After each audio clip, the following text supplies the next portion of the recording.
Hello. Thank you for having us here at Evil Corp headquarters.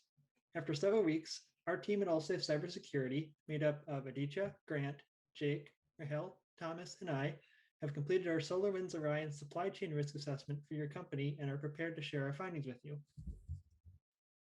SolarWinds, the company behind the Orion Network Monitoring Platform, or NMS, was the victim of a supply chain attack attributed to Russian intelligence on December 13, 2020, with active attacks discovered all the way back as far as March 2020.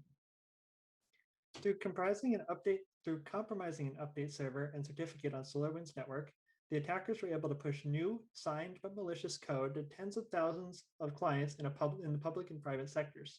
Much of this investigation is still ongoing.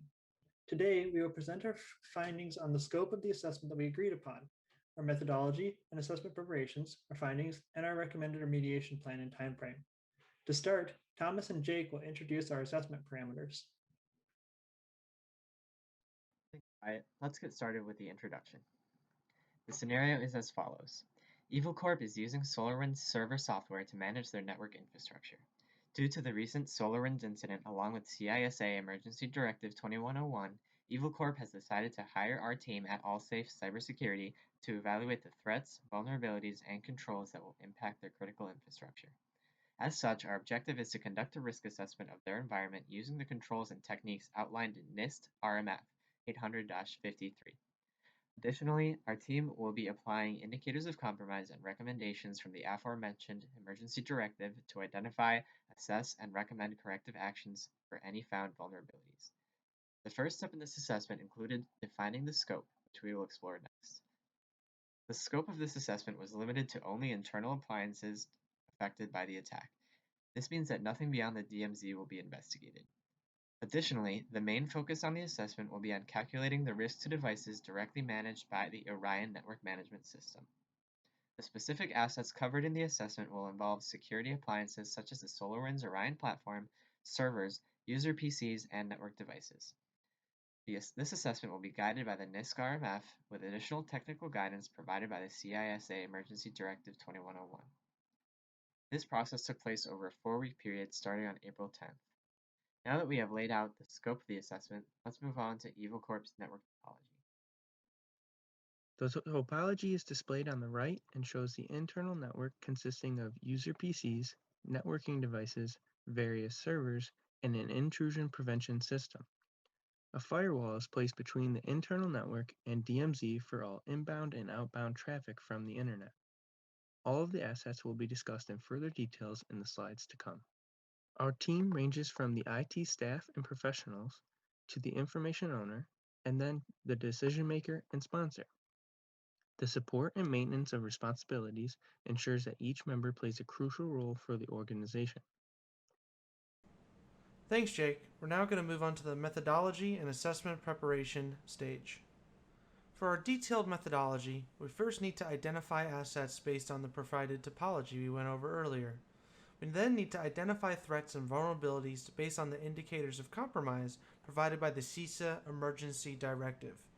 Once we know what we're dealing with, we need to perform a risk evaluation using the guidelines and procedures outlined in NIST. This may be dealing with certain vulnerabilities, changing different codes, removing services, things like that. We'll need to label each of these assets, threats, and vulnerabilities, the potential inputs and expected outputs, and the responsible parties to divvy up the work. Afterwards, we're going to recommend some strategies to mitigate, transfer, and avoid, or accept each identified risk based on the identified threats and vulnerabilities. We'll first cover 4 different information assets, this being the security appliances that are done by the information security professional. These 4 would be the SolarWinds Orion Network Management System, firewalls, proxies, and intrusion prevention systems. Now obviously Orion was the largest victim in the attack and had multiple different threats and vulnerabilities, this being the authentication bypassing, network information being sent to the attacker, cross-site scripting, and also stealing of account passwords. All new accounts created after this risk assessment will be fine. However, current accounts that were under the monitoring of the Orion network that was corrupted will need to have their passwords changed immediately. And in the meantime, all corrupted instances of Orion will need to be powered down until the latest patch is fully and cleanly installed. The next asset to manage is the firewall. The firewall could be inadequate or insecure. It can also be hacked and surpassed, as in this case. You need to make sure that the firewall configuration is checked on a weekly basis and that there's proof that the security updates were done, and look for weird activities and ban most ports and only keep it to the bare essentials. For the proxy, we'll need to make sure we don't accept any out-of-date requests, for example from the Gopher service, which largely is from the 90s and no longer used. We also need to protect our proxies from denial of service attacks and spoofing. Proxies should use an up-to-date encryption system such as AES 256, which has been recommended for this current patch. Also, we need to list all proxies that are being used and the enforced policies on it. That way, if something's out of policy, an alert can be generated. Lastly, we have the intrusion prevention system. Obviously, this can add latency to the real-time network inspection, and also network traffic is paused until an alert is dealt with, or it can be quarantined. There's also the potential of false positives and false negatives, which in the case of false positives can overwhelm workers. Maintenance should be done on classification to ensure we're not overwhelming people with false positives, while ensuring we also have actual accurate reports. Customized alerts should be generated to notify IT staff of malicious or abnormal activity.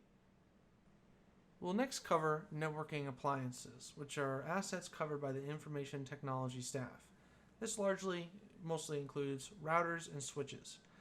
Some of the biggest threats and vulnerabilities to routers and switches would be malicious firmware injection, configuration changes like routing stuff improperly, stolen administrative credentials, and privilege escalation. So we need to validate that all switch firmware is using cryptographic hash verification, and also audit all configurations for signs of unauthorized changes. We also need to secure the firmware update mechanism so no updates with malicious code can be pushed to the switch, and also have detailed logs of our configurations to easily detect changes. And now with that, I'm going to move on to Rahel to talk about servers and PCs. All right, thank you, Grant, for discussing the networking appliances. I will now outline the servers and PCs. So for the first asset, it is Active Directory Domain Controller. And the threats of this would be that there would be a chance of unauthorized addition or removal from organizational units. And there would be an addition of group policy to an organizational unit that could trigger a mass download or change. And the potential input would be to have a strict group policy, addition controls, and then there would be a need to renew membership to important groups like local administrators and on work computers. And the expected output would be to log changes in the AD. And the primary responsibility and supporting roles of this would be the information owner and then information technology staff. And then the next asset would be for the file server. And the threats would be for this would be the unauthorized access of files and the injection of malware into files. And then potential input for this would be to train staff on good file practice. And then for the expected output, there would be data report of all files on the system. And then we need to scrutinize executables. And the primary responsibility and supporting roles of this would be the information owner and information technology staff. And then for the web server, the threats that come with this would be mostly things of all things security, like phishing, malware, etc. And the potential input for this would be to check the performance of security software, training all staff about security to avoid phishing and potential malware threats. And then the output would be recorded proof that performance evaluation was done on all security software. And this responsibility would fall onto the information owner and the information technology staff. Then for the next asset, which is the user's PCs, the threats of this would be for security misconfiguration, phishing attempts, malware, etc. And then the potential input for this would be maintaining up-to-date security mechanisms and antivirus software, education and policies for proper use of each system. And the output of this would be to be monitoring traffic and system logs, and this will help to spot any inconsistencies or malicious activity. And the responsibility and supporting roles of this to execute this would be the information owner and information technology staff. Okay, so this chart is the risk matrix. It shows the probability and the severity of an event happening. So the probability of an event is measured from certain, likely, possible, unlikely, rare, and eliminated.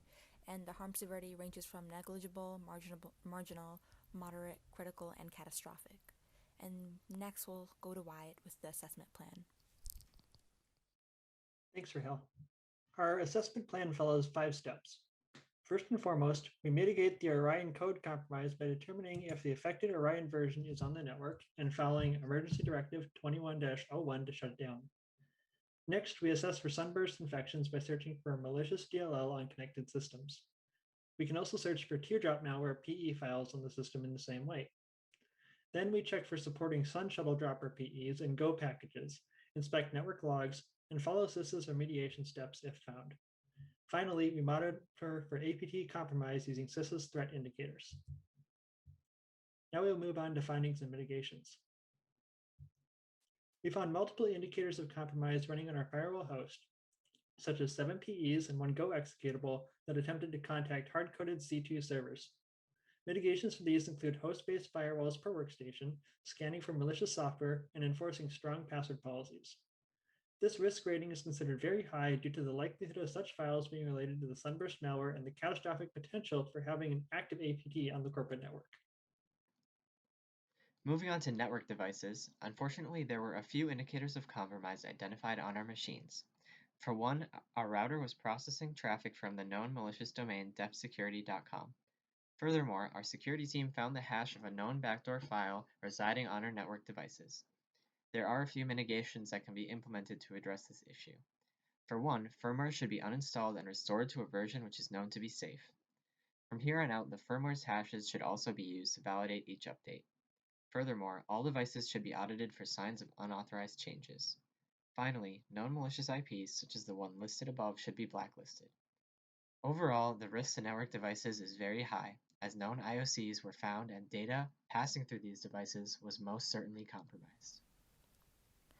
All right, thank you, Thomas, for discussing the findings and mitigations for routers and switches. I'll discuss the findings for the server. So we found that there was a backdoor file found with a malicious hash, and there was a loader called Teardrop that was installed and embedded with the payload Cobalt Strike Beacon implant. This provides the operator of the payload command and control capabilities over their servers, which is pretty dangerous. So the mitigations for this is to maintain antivirus signatures and engines, disable sharing and printer services, keep operating patches up to date, and to monitor users' web browsing habits, and to restrict access to sites with unfavorable content. And the risk matrix ranking is very high, since the probability is very likely, since there's a backdoor file with malicious hash, and the severity is catastrophic because it'll put the integrity and confidentiality of SolarWinds at risk.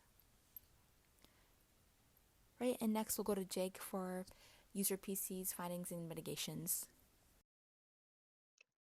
Several malicious samples were found present in portable executables. These samples were backdoors and remote access Trojans. Sunburst was one of the discovered malicious programs. On a compromised system, it has many capabilities such as the ability to set a 12 to 14 day delayed execution time, command and control communication, collection and upload of victim system information, and even terminate processes. Due to the catastrophic severity of the confidentiality of all data and the likely probability of this occurrence, this finding has been ranked very high on the risk matrix.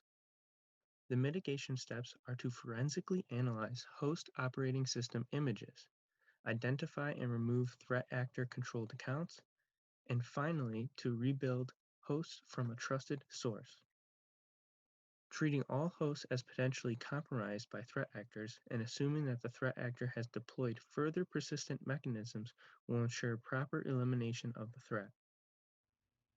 Thank you, Jake, for explaining the findings and mitigations for the user PCs. Now moving on, I will explain about the SolarWinds Orion, the findings such as indicators of compromise and the possible mitigations for it, and finally, its ranking in the risk ranking metrics. The affected versions of the Orion are the Orion Platform 2019.4 HF5, Orion Platform 2020.2, Orion Platform 2020.2 HF1. From our findings, we can conclude that the Orion Platform versions mentioned above are prone to the authentication bypass. Also, teardrop was used, which is a memory dropper, to deploy the beacon payload. The mitigations specific to the Orion are mentioned here and should be followed stepwise. That is, step 1 should be completed immediately before moving on to the next step. The steps for the mitigation are as follows. First is to make an image of the system memory and the host operating systems which are affected versions of the SolarWinds Orion. This will help in forensics and analyzing to see whether there are new users, accounts, and privileges. The second step is all the affected instances of the Orion on the network should be powered down or disconnected. It is also a good idea to block the incoming and the outgoing from the host externally where Orion software has been installed. All the hosts monitored by the SolarWinds Orion software should be treated as compromised by the attacker and can have persistent methods installed. The fourth step is to use trusted sources only to rebuild the hosts. And finally, credentials should be changed and old credentials should be treated as compromised. The Orion has a very high rank of risk ranking metrics because of the mentioned issues such as anti-forensic techniques, user compromise, and privilege escalation. Now moving on, we will focus on proxy findings such as indicators of compromise and the mitigations. The first indicator of compromise is the VB script that is used to create the scheduled task service. The script was observed to be a variant of the SIBot malware. If the script is executed, it will collect globally unique identifier which are associated with the local area network connection and proxy addresses which are configured on the system of the victim. For the mitigations, we have MIFR, which stands for Malware Initial Finding Report, which is intended to provide organizations with malware analysis in a particular time.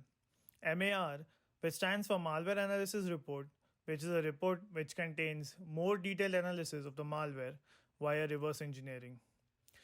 The third mitigation is to create content rule to delete the proxy header from the incoming request to port 80 redirect virtual service. This will remove the vulnerability that web servers have when they give response to all requests, which can cause a denial of service.